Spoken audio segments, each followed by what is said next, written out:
Almighty Spirit of God. We know that you're the allness, the one and only power and the power of good. And we also know that you're the Spirit of truth. And as we each in our own way open up to this Spirit and to this power of truth, we say yes. We say yes to your life. We say yes to your love. We say yes to your power and yes to your intelligence flowing through each and every one of us here today. And in this moment of silence, we say yes, recognizing and acknowledging you are the one power of good.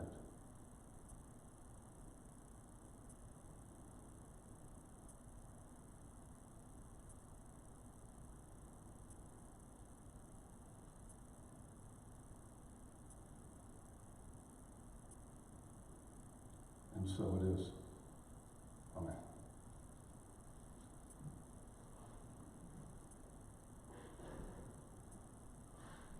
I don't have to state that there was a change today. Events that have happened over the last 2 weeks, I've been given a statement by Unity World Ministries to read today. I could hide behind that. The statement they've given me is, yes, I'm under review by Unity Worldwide Ministries of allegations brought by 2 members from this congregation. When this matter is finalized, I will let everyone know. So for this moment, what is really needed is prayers. Prayers for the highest and best good for Unity of Harrisburg and for everyone involved. I can tell you that Jacqueline and I had a very difficult 2 weeks. Supposed to be our sabbatical. But one of the things that we've learned is to completely surrender and release. We've heard over and over again, this is not your battle, it's mine, said God. And we said, okay, we're going to surrender to that. And we look for the highest and best good for everyone involved, but most importantly, this community who has been through so much for so long. And as soon as I have whatever their statement is, I will let you know.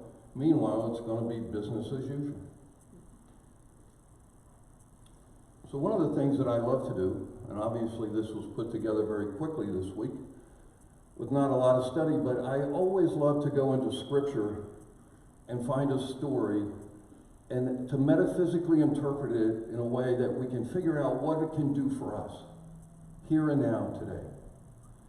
And I certainly, when I started this journey a couple days ago, I never in my wildest dreams thought I'd end up with this story. But I did. The Tower of Babel. This story has been told over and over again, and it's really been interesting how it has been told in churchianity. I want to look at it not from a literal perspective, but I want to look at it from a metaphysical perspective, and what can it do for us here and now today, in this very particular moment. So as we get into it, you all know the story, right? These are descendants of Noah. Bible scholars say maybe 100 years later. And they were getting really cocky. I mean, there had been a big flood, wiped everybody out, and all of a sudden they were prospering, and they thought they did it. And they were pounding their chest and say, look at us, we're so important. We're going to build a tower the whole way so we can access God with our hands. Now, the way the story gets told literally is God came down and was very upset and completely destroyed it all and sent them to all the lands, and it became the story about diversity and why we had all these different cultures and languages and races around the world. I don't buy that story. So we're going to look at it from a different perspective. But on a side note of this, Dr. Ballard is one of the world's predominant underwater archaeologists. I mean, his team is the team that found the Titanic.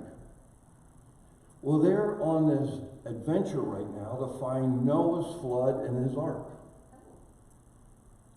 Now, people have looked for the ark up on mountains. But Dr. Ballard said they don't understand how the world was formed. He lives in Connecticut. He said at one time on my house in Connecticut, there was over a mile of ice. And I was sitting there, I was wondering, well, Connecticut's not that far. I wonder how big the ice was here at that time. That's how I think. And what Dr. Ballard said is what happened in the world as the ice began to melt, it began to fill up the valleys. I never thought about that. And as the valleys would get filled up, as they go deeper and deeper into the ocean and now have technology where robots are used and video cams, they can see what was covered up back way long time ago. And he has just unveiled artifacts that he believes was from Noah's time, 5,000 BC. 7,000 years ago, they're that deep that they could find it. Now, he has made a statement. He said, I don't think the ark would ever have made it 7,000 years. But he did find a shipwreck that had human remains in it, a leg bone and a molar. And when they carbon dated it, it went back 500 BC, 2,500 years ago. But he believes the artifacts carbon dated 7,000 years ago. And he does believe that there was this huge flood. And the flood came from the ice melting and the water rising. And where they were in that small town, it's in the Black Sea, right off the coast of Turkey. And where they were living at that time, it certainly must have felt like the whole world was flooded, right? For the survivors, because that's the only world they knew. And then here's how my mind works. So we're sitting in central Pennsylvania right now, here in Enola. And the only reason we can be here is because we were high enough on the mountain that it didn't get flooded. I'd never thought about that. But he has now proven that as these ice melted, that's what created the oceans. And the reason things are staying in such good shape in the Black Sea, that deep down there's almost no oxygen. And so there's no deterioration as time goes.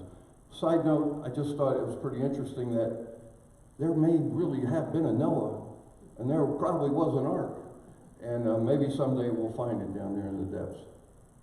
So anyway, these are the ancestors about 100 years later, and they built this big old mountain called a tower that they built. And the whole idea was to get it as high as they could humanly so that it would touch God, it would touch heaven, they said. And as I said many times, this whole story has been used to explain diversity, explain races, explain different languages. I find the whole evolution process and where people live in the world, and depending on how close to the equator and all things, makes a whole lot more sense than this story if it was 7,000 years ago. But be that as it may, let's take a look at what it actually says. And this is Genesis chapter 11, out of the King James Version. It says, and the whole earth was of one language and of one speech. This is indicating here that everyone was in unity. Everyone got along. Everyone was working together in those 100 years after the flood.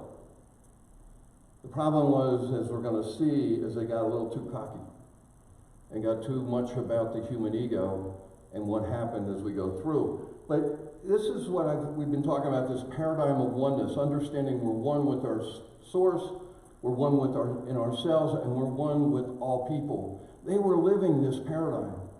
They were living in oneness. And everything was good. They were prospering. They were working together. They had community and a lot of love, I think, as I read this and look at what it must have meant in that time. And it came to pass, as they journeyed from the east. Whenever you see the east in scriptures, it's designating high spiritual consciousness. Remember, the three wise men came from where? Out of high spiritual consciousness. So when you and I are moving out of the east, we're moving away from our core. We're moving away from connected in oneness with our divine. Now, I don't know about you, but this happens to me a lot. I'm moving out of the east. Anybody ever have any of that happening for you during the week? Yeah, it does, because why? It's part of life. We can't always be at the mountaintop, even though we'd like to. And let's go on and see what it says. Yeah, and again, the east represents kingdom of God, harmony, heaven. Whatever name you put, I like to use the word bliss. When I'm living in bliss, it's a really good thing. But it doesn't stay there all day long. We have these times where we're moving out of the east and we're moving away from source and from our connected with that divine within us. And here's a really important verse. And they found a plain in the land of Shinar, and they dwelt there. Plain is another word for valley. We have valleys in our lives, do we not? But we don't want to dwell there. That's the key in this verse, is that, yeah, these things will come, but you don't want to dwell there. You don't want to live there. And they stopped, came out of the east, left there connected with their source, and began to set up camp in Shinar and dwelt there. Well, we're going to take a look at Shinar because Charles Fillmore, when Charles Fillmore gives you more than just a one or two sentences, it means it's a really important subject matter he taught. And he has written a lot about Shinar. Two rivers, divided streams, wholly severed, wholly cast off, divided mind, overthrow of restraint and revolution is the word that Shinar stands for. And then in his Bible Metaphysical Dictionary, he goes on to say, a divided mind, a belief in two powers, evil as well as good, and the error results from that belief. This is what happens when you live in the valley of Shinar and dwell there.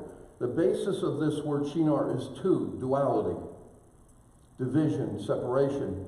To this is united the idea that which moves out of its place with violence, venom, heated mind, ardent passion, anxiety, and terror. All of you, including me, have spent time in Shinar, have we not? We see people today all around us in our society here. They're in the valley, they're in Shinar. There's so much anxiety, there's so much fear, there's so much negativity going on about what's happening, because when they're looking around at their world today, we're sitting here with masks on, having to be 6 and 8 feet apart. Just that alone takes us out of what is norm, what is comfortable, and very quickly can put us in a place of Shinar in the valley. But the key here is they dwelt there. Negative thoughts, negative emotions are going to come. They come a lot. Just turn on cable TV for about 1 nanosecond. And you will feel your whole body. I mean, this week, this whole story about post office, I wanted to go nuts. And I'm like, wait a minute, I'm in Shinar. And I was definitely judging the appearances of it. This comes fast. It comes furious for us today because there's so much input. You know? We get it now on our iPhones, we get it on Facebook, we get it on Twitter, we get it on TV, we get it on our neighbors. I don't know about you, but I haven't read a newspaper in years, but some people, I guess, still get newspapers. It's everywhere. And somehow we got to find a way to let that process through us and not dwell there. And these folks, these ancestors of Noah, made a big mistake. They set up camp and stayed there. You and I know people who dwell here, do we not? We can feel that energy. We don't want to be around that energy. That's the key, not dwell. Move through so that we can move to something different and better. And the third verse says this, and they said one to another, watch this, every time they said something to one another, they say, go to. I don't know what that was about, but they say, go to, let us make brick and burn them thoroughly, and they had brick for their stone, and slime had they for mortar. Now, there is a really, really important distinction here. Brick is man-made, is it not? Fired up by man to make it. And the symbolism here is it's about building your tower, building your life out of man-made stuff. Slime is not something I would want to put between brick for something permanent, do you think? So I think what they're saying here metaphysically is that this is not a permanent structure. This is, we build out of our own humanness, if we build out of these materials that just fall apart. I mean, in my mind, I'm thinking about these bricks, and you get about 3 or 4 layers, and the slime's moving out, and the bricks are going sideways. No wonder we never got to heaven on this tower. Humanness, out of ego, out of using the stuff of man and woman to try to create our spiritual journey to heaven, to harmony, to bliss. Never works. Never. And I believe that's part of what this story is all about. And here they are again. They said one to another, "Go to again. Let us build a city and a tower whose top may reach into heaven, and let us make us a name." Now, is this ego's gone wild or what? We're going to reach the whole way into heaven, and then we're going to show the world that these descendants from Noah did it. That's what this is about. Man-made never reaches the divine. Make us a name. Scripture talks very, very clearly about this. Pride goes before destruction, and a haughty spirit before a fall. When we're trying to do even a spiritual journey out of our own stuff, out of our own man-made ego, here's what's going to happen. The tower's going to fall. Goes before the fall. On all occasions. If we allow the divine to give us the name. It says this in Revelation. Now remember, Genesis is the beginning, Revelation is the end of this book of life that tells us how to live in consciousness. And at the very end it says, look, if you drop all your human stuff, if you drop all your need to try to manipulate and build out of the human and the ego, I will give you a name. We have this ceremony the first Sunday of every year to have a name given to us by Spirit for the year. If we stop trying to make it from ourselves, we will get a name. And to each who is victorious, what do they mean by victorious here? The ability to let the human go and let the divine work through you. That's victory. And you get a name, and you were lifted up. And it's engraved in a white stone. Very key here. Stone not made by man. Stone is made by God. It's not brick. It's a white stone. And you and I get that if we stay focused and maintain the victory of the process from the humanness, from the ego into the divine, working and leading through us.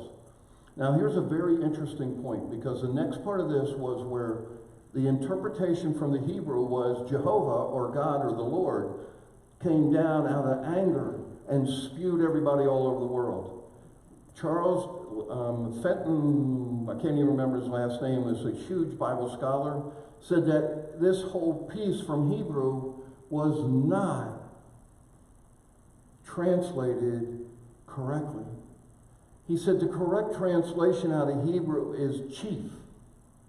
Well, the chief back then for these people was chief priest, who was not only the religious leader, but was the government leader.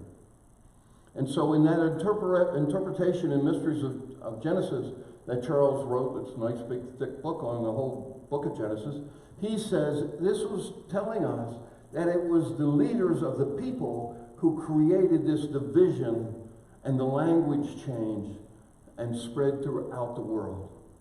It was the human leaders, not God. coming down and doing this out of anger. The human leaders did. Are we seeing today our human leaders dividing and conquering people and spreading them away? We're segmented on both sides of parties. This is not a political statement. We have our leaders today doing exactly what the chiefs did back at the Tower of Babel.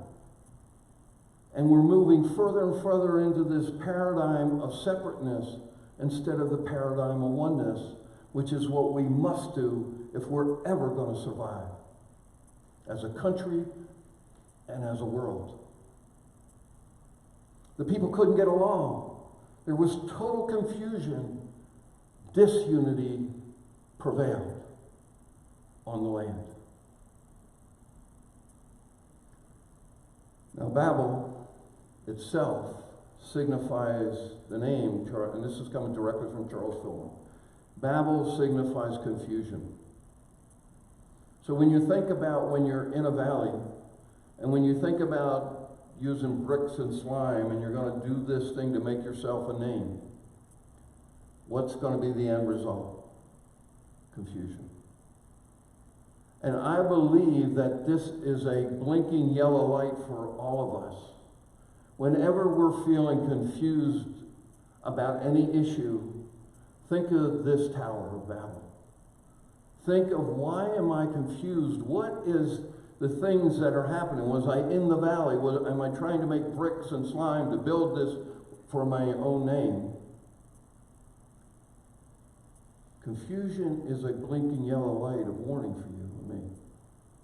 And it's a time to take a deep breath and go back and do some self-awareness work and self-analysis. Now listen, this is a direct quote from Charles. When man or woman thinks that in outer or purely mental and psychic ways they can comprehend and contact the divine, confusion is always the outcome. There are a lot of books written about confusion. If you take what he's saying here and the direction that come out of very good-looking spiritual books, it's about confusion. He said, if you're trying to do this in your bricks and slime, it ain't ever going to work. It'll always be confused. And he goes on to say this, it is only through the inner spirit of truth, only through the inner spirit of truth, only that it can come in touch with and gain spiritual truth and perfection of poise, peace, power, all good, the kingdom of heaven. You see how he took this back out of the confusion and went back again to the human and the ego versus listening and sitting and waiting for the divine to tell you what's the next step for you. We don't like to sit and wait. We like to do it ourselves. Now this story is universal, is it not? We've seen this story in our country, we've seen it in the other countries, we've seen it in our community, we see it in each of us. I was so taken by this when I thought about all the amazing empires that have been on the world stage. The Roman Empire and the Chinese dynasties and the British Empire and the Portuguese, French, were the all power, humanly, all power in the world. And what happened to every one of them when they started to build the tower with bricks and slime? They're around, but they certainly lost their position of prominence. And we can do the same if we're not careful. So what can we learn from this story that we can apply now? Number one, I think is really important. Valleys are part of life. I don't care where you are in your spiritual journey, you're going to have valleys. And if any teacher tells you you're not, you probably need to stop listening. It's part of life.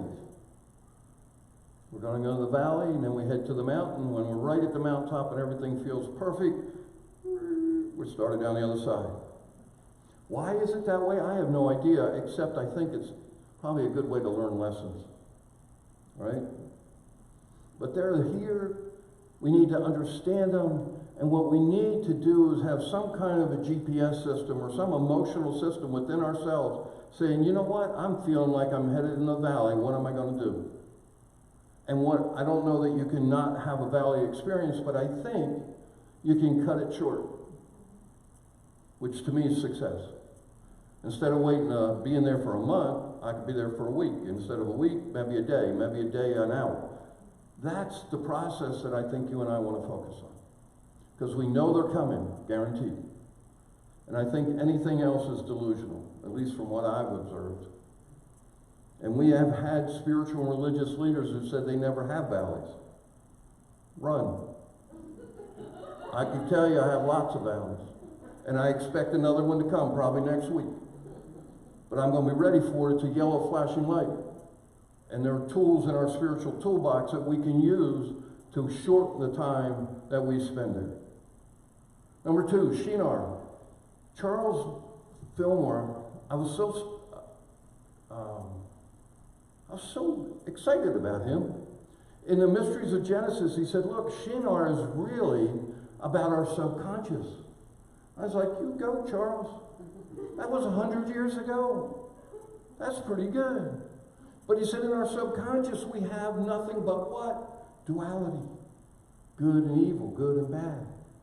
And he said, if you live out of Shinar, you're going to always have good and bad, good and bad. I thought that was really, really deep for 100 years ago. And out of that, we have to understand we each too have a subconscious. And we are not conscious of what all is in there. Or am I the only one that ever gets surprised? But when we're aware of it, and when these things are coming up, and you say, what are you doing with that? Yeah, it's probably something coming out of the subconscious, rising up. So we're going to have the valleys, we're going to have subconscious raising the duality of good and bad. But here's the key. We don't want to dwell there. Everyone here has tools to change that. That's how we begin to manage and become masters of our own emotions. We don't have to stay stuck. That's called in prison. We have the ability to move to freedom with the tools that we have, and part of it, half the way there, is the awareness of what we're going through. And the quicker we become aware, we can move on. We do not want to dwell there. We want to move through it, not deny it, not suppress it, through the valley of Shinar. Don't set up camp. Don't dwell. Don't build a tower of Babel. Move on through it. Because through it is the promised land. Not sitting in it, living in it. We don't want to build our lives from the man-made stuff. We've been taught to do this, have we not? From the time we were born. But as we learn more and more of opening to the divine presence within us, and as we learn to ask for guidance, and we learn to stay still enough to listen, because here, I got news, folks. God never fails. Ever. Only I do. And I do by not taking the time, A, to ask the question, or 2, to listen. And then to surrender to what I'm hearing to do. But if I listen to the divine guidance and wisdom, it will never, ever fail me. And it will never fail you. In Psalms it says this, except that the Lord build the house, they labor in vain that try to build it. This speaks exactly to what we're just talking about the Tower of Babel in Shinar. It talks exactly directly to me trying to build it out of my ego and out of my desires from the humanness, instead of allowing the divine to guide me to build something that's everlasting. And it is not built out of bricks and slime. It's built out of marble. Marble. Beautiful. Perfect. And the divine. And we want to release the ego need for importance or always being right. Part of this story is this building of a name for myself.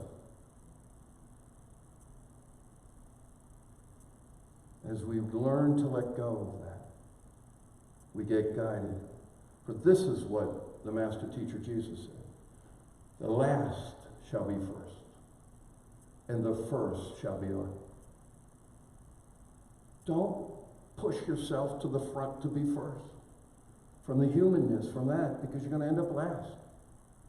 Let the divine give you the name. Let the divine guide you. Let it unfold in your silence and being still so that you will never fail. And you will end up being first. And then he said, many are called, but few choose. This, I believe, goes back to the Spirit says, I'm knocking at your door. He's knocking at everybody's door.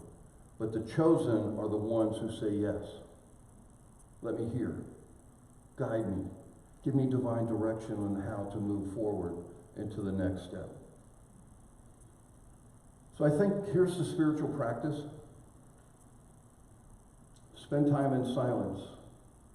Ask, where am I building a Tower of Babel? We all do. Man made it, woman made stuff. But where? Where is it? What do I need to do to just pull it apart and surrender to that source within? And here's the key, I believe. The Tower of Babel is anything that we are making that is more important than our communion with Source or God. We can build towers of Babel from guilt of the past or shame of the past. We can build towers of Babel of worry and anxiety about the future. And we make those our God. Because how do we know that? We spend more time in the worry than we do getting quiet and getting set and listening. You know, I heard a preacher say one time, if you ever want to know where someone's attention and importance is, you look at their day timer and their wallet, checkbook. It's where we spend our time. It's where we spend our money that determine what's most important consciously for you and me. Be careful of building towers of Babel. Ask for guidance. The divine will tell you where you and I are building these. It will also tell us how to take them apart. And then how to open up and be still. As we hear in Psalms 46:10, be still and know, I am God. Let whatever gets built come from that source and not from ourselves. Dwell in source, not in Shinar. Dwell, abide, commune. Dwell in the secret place, we're told. But seek first the kingdom of God. Seek first within you where that divine is. And then all the rest will be added to you. You don't have to try to make a name. You'll get a new name. It'll be a white name on stone. And I keep using this paradigm of oneness because I think this is where we all want to head, where the source is coming into our divine center.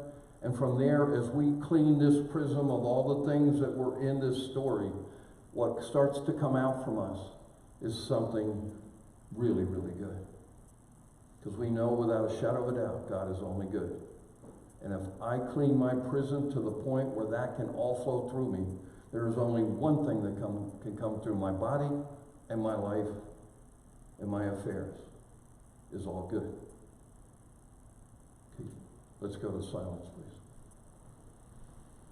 As Kate's getting ready to play the piano, let's just take a couple deep breaths and allow yourself just to release the tension of the week. If you had towers of Babel of anxiety or fear, just say to yourself, I release all the feelings of anxiety and fear. If you have feelings of regret of the past, whatever, I release all those feelings. Open up to the divine good. The unconditional love. You are loved. We don't need much more than that. But in this moment of stillness and silence, experience that love at the very core of your being.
And so it is.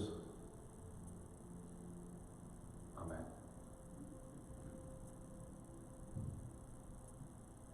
Namaste. As you know now, because of social distancing and whatnot, we don't use the offering.